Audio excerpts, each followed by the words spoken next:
Nous voilà arrivés au quatrième et dernier mouvement de cette symphonie pathétique de Tchaïkovski, un mouvement adagio lamentoso, c'est-à-dire lent et plaintif.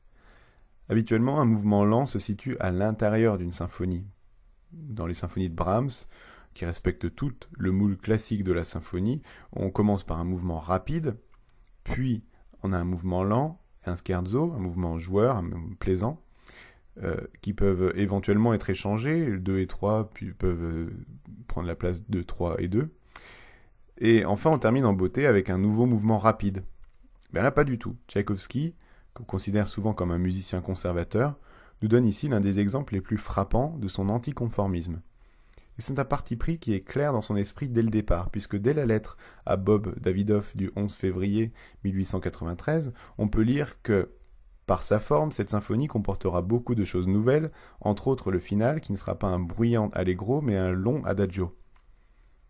Mais franchement, comment aurait-il pu en être autrement, puisqu'il met dans musique sa grande passion pathétique, et qu'on a maintenant affaire, suivant le programme caché, à la mort des amants. Le mouvement débute par un thème au quatuor à cordes, c'est-à-dire le pupitre de violon 1, de violon 2, d'alto et de violoncelle.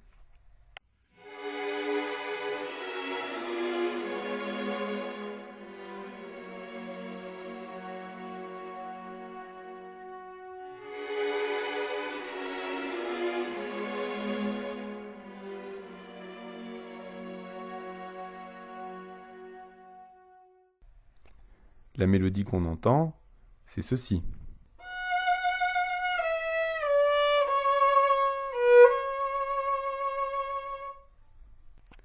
Mais on ne la retrouve pas sur la partition. Par exemple, voici la partie du violon 1.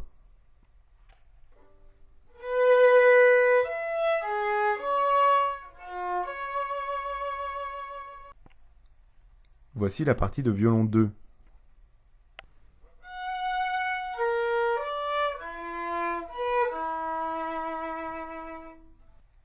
En fait, pas un seul pupitre joue cette mélodie.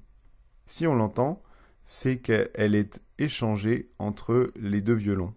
La première note est jouée au violon 2, puis la deuxième au violon 1, la troisième au violon 2, puis 1, puis 2, etc.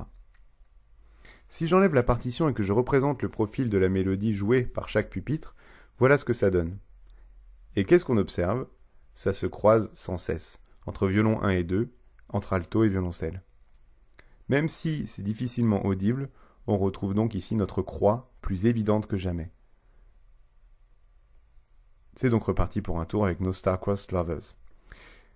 Mais il se trouve que Tchaïkovski, grâce à l'harmonie, va faire référence à un couple d'amants maudits en particulier. Ce couple, c'est Tristan et Iseud.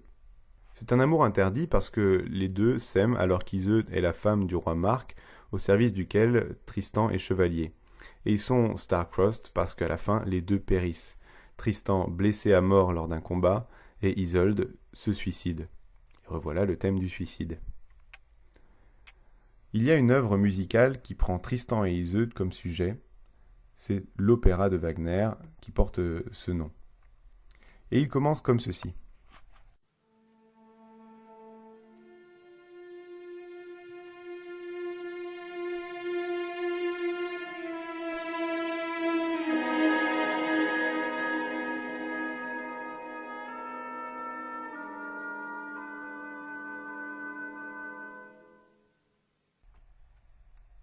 Cette phrase est jouée 3 fois, à chaque fois plus aiguë.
Je voudrais me concentrer sur cet accord. C'est ce qu'on appelle l'accord Tristan. Et il se trouve que depuis sa composition, des générations et des générations de musicologues se sont arrachés les cheveux pour essayer de l'analyser, de lui donner un sens dans le parcours harmonique, ce qui a donné des dizaines de théories divergentes, des combats acharnés à coups d'articles scientifiques. Chez les compositeurs aussi, cet accord a eu un retentissement énorme. On va le retrouver entre autres chez Debussy, chez Mahler, chez Berg, chez Britten et chez Tchaïkovski. Et oui, prenons la deuxième apparition de cette phrase.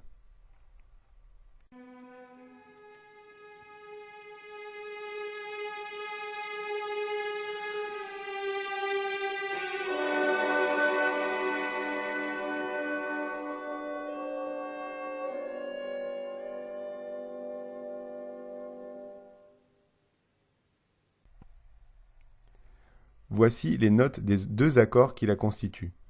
La bémol, ré, fa dièse, si pour le premier, sol, si, fa, do dièse pour le deuxième. Tentons une greffe entre ces accords et la première phrase du premier mouvement de la symphonie pathétique.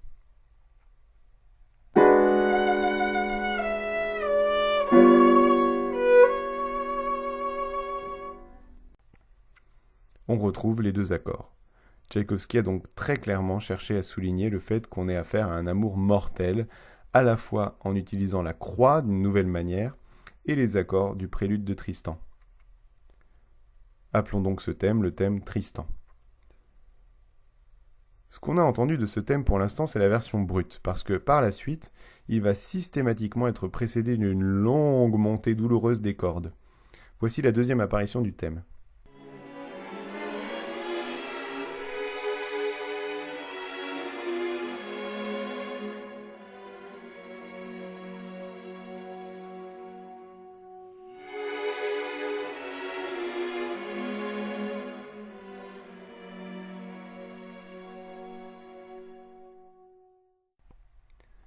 Voici la troisième, à peu près la même, mais plus forte, plus dense.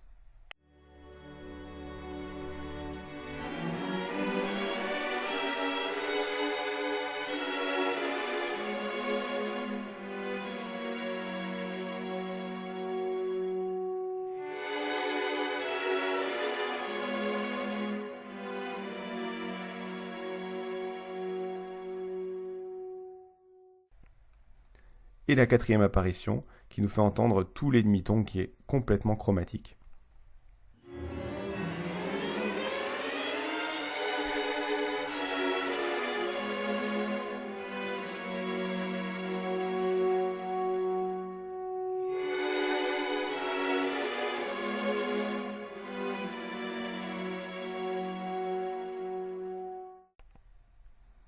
C'est l'apparition la plus poignante de ce thème Tristan.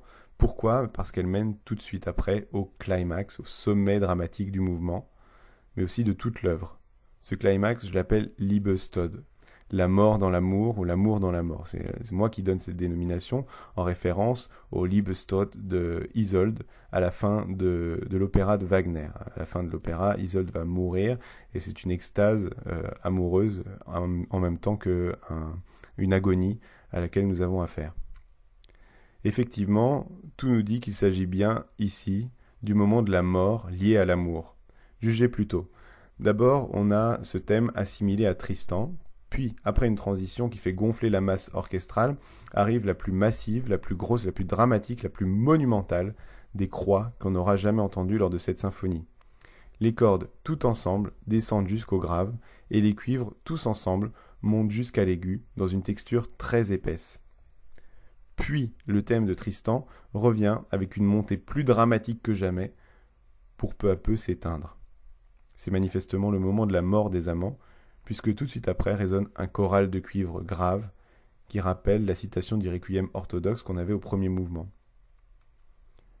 Et la symphonie se termine sur une longue descente vers le grave, dans un long décrescendo, sur une pédale de si ainsi répétée sans cesse dans le grave des contrebasses, qui va de plus en plus lentement, comme le pouls des protagonistes qui ralentirait pour finalement cesser de battre, mettant un point final à cette symphonie.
C'est donc non seulement avec un mouvement lent, mais aussi avec un long décrescendo jusqu'au silence, que Tchaïkovski met un point final à sa 6e symphonie, et par la même occasion à sa vie créatrice. Il y a de quoi comprendre la surprise du public et son accueil plus que froid. Ce n'est que 3 semaines plus tard que la pathétique va connaître le véritable succès, mais entre-temps, Tchaïkovski est mort et il laisse derrière lui cette œuvre comme un requiem personnel et comme le flashback d'une vie de souffrance et de frustration.